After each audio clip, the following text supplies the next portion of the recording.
afternoon session with the best part, the presentation from the students. And so you will have 12 minutes plus 3 minutes for questions, so 15 minutes overall. And the first talk will be from Luiza Lober-Parameter inference in nonlinear dynamical systems via recurrence plots and convolutional neural networks. Please. Oh, so thank you for the introduction. As you know, my name is Luiza. And I'm sorry to disappoint, this first talk's not gonna be at all about high order, but we'll be we'll be discussing basically dynamics on chaotic systems, semi-chaotic, periodic, and chaotic systems, in a way to try to infer the governing parameters of them based on all this methodology that I'm going to present you. So what do I mean by all those terms? So parameter inference, dynamic systems, recurrence plots, and convolution neural networks, which are the main concepts that you need to understand to get a grasp of the methodology. And I will first start by talking a little bit about parameter inference.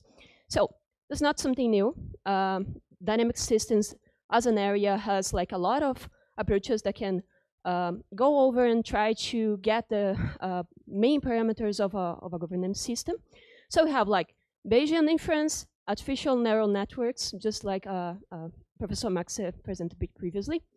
We also have versional inference and statistical inference. Like many of those approaches are already valid and published in the literature.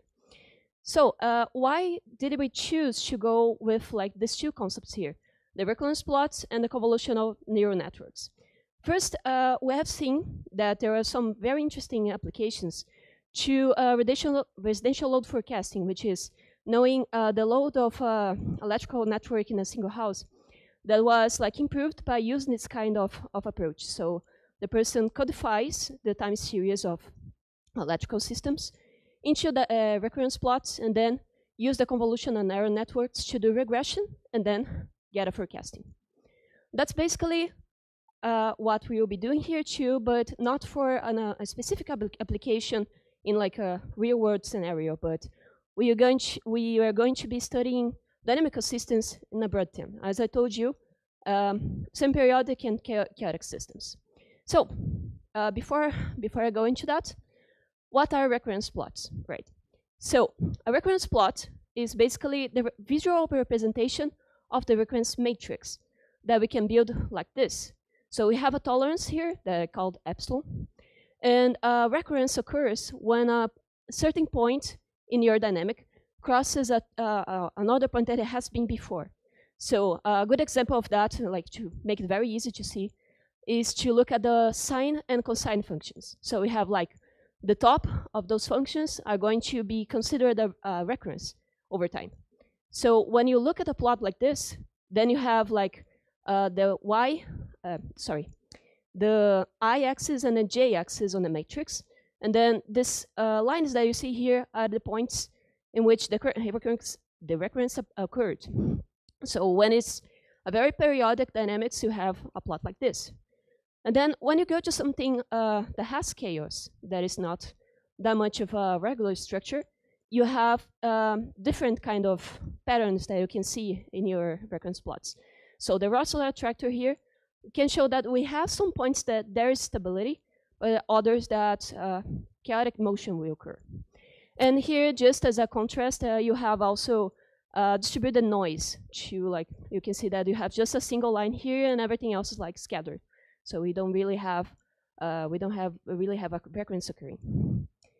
So with that in mind, and if the slides goes through, it didn't. Okay. So with that in mind, I go to the CNNs that we're going to be using. So basically, a CNN, as also Professor Max said, thank you for talking a little bit about that before, is a neural network. And in this case, differently from artificial neural networks, we don't have like a fully connected layer at the beginning of it. So we have convolutional layers that allows us to get the patterns out of an image in a more efficient way, because it doesn't have to train fully connected neurons all at once. So we have the convolutional layers stacking here, and they're extracting the features that are going to be used for classification or for regression. Here I'm going to apply both tasks, but specifically classification is only going to be used to the logistic map. So the architecture that we are using here is inspired by CNN architecture. It's called VGG 16, which is like you have 16 layers, and then including all the input and convolution layers, and then you have the output as a classification and regression. And the idea is to try to see if this neural network is enough to get us the parameters that we are searching for. So, as I mentioned, the dynamics here are going to be the logistic map, which is one-dimensional. And you can see by the bifurcation map here that we have certain points that can be used to perform the classification task. So in point A, we have like periodic motion, which can also be seen here through the recurrence plot that occurs about this, around this point here.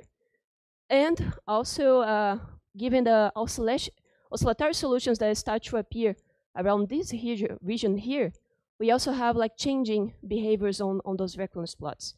So the onset of chaos is going to be happening around here, so like around this point here in the bifurcation diagram. And then after that, we have after the onset of chaos, we have like certain values that will result in stability islands. And that's also going to be useful for us to try to classify these images and get the parameters. We also compare the result in the approach using the standard map, which is two-dimensional dynamics. So imagine that you have like a ring, and you have a particle moving into it, and this particle is going to be feeling the effects of a force that is going to be moving it forward.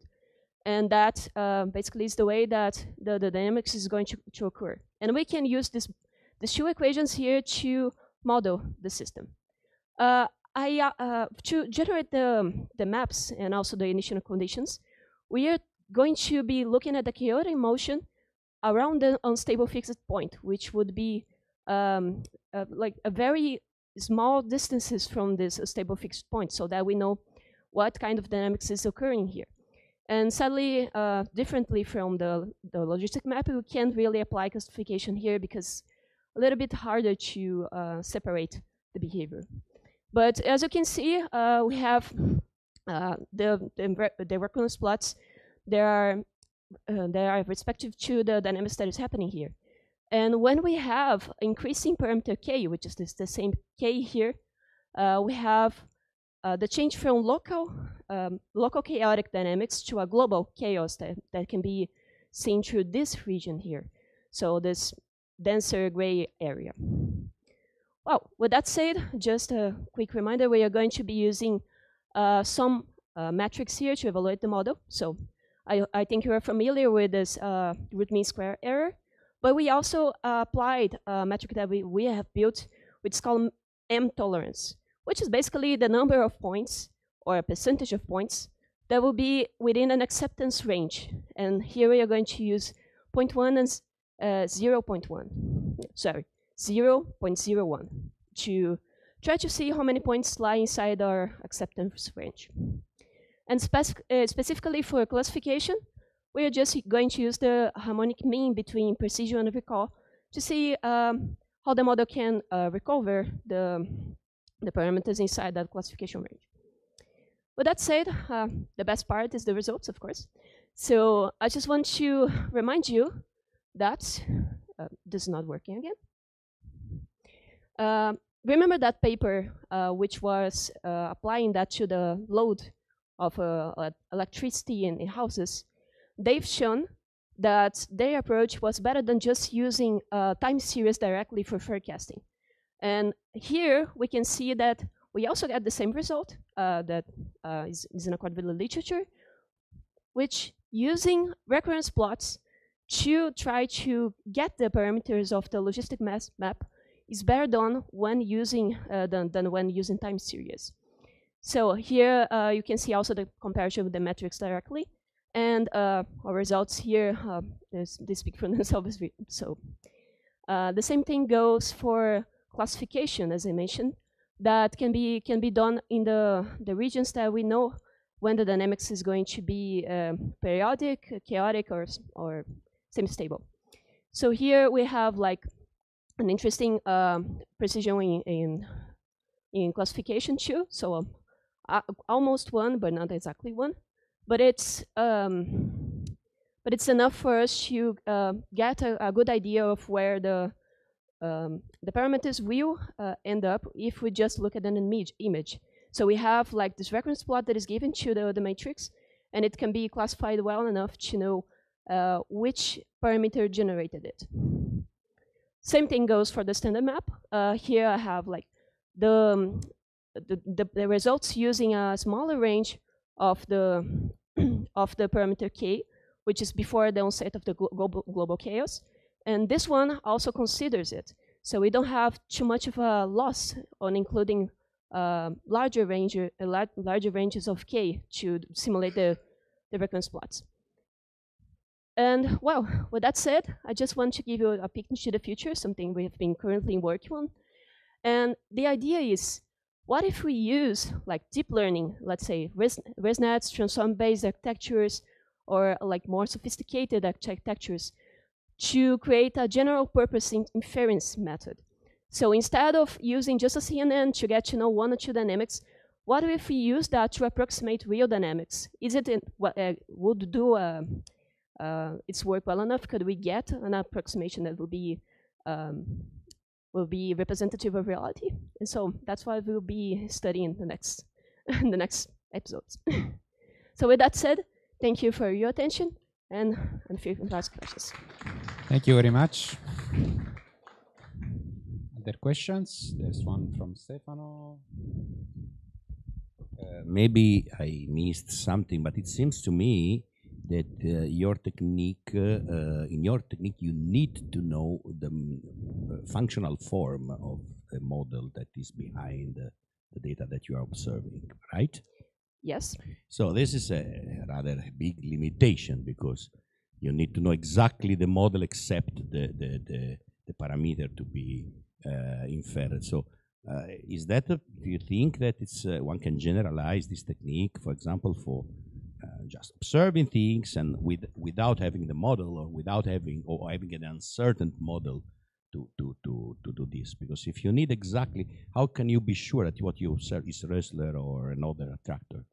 The main idea that we are going to be using here, do you know the ImageNet, the repository? So we have like many images that are used that have like it's pictures of almost all the things that can be classified, like a dog, a cat, and things like that.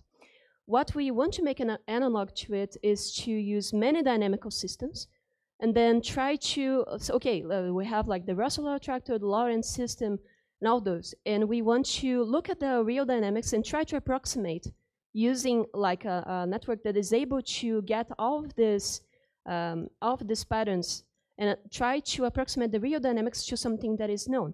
So it would be, of course, an approximation, not exactly the functional form of the system, but probably we could like get to an answer that would get us close to the real model and that could be refined later. And to refine it, we could use other techniques like symbolic regression or other methods. Thank you. Other questions? Yes.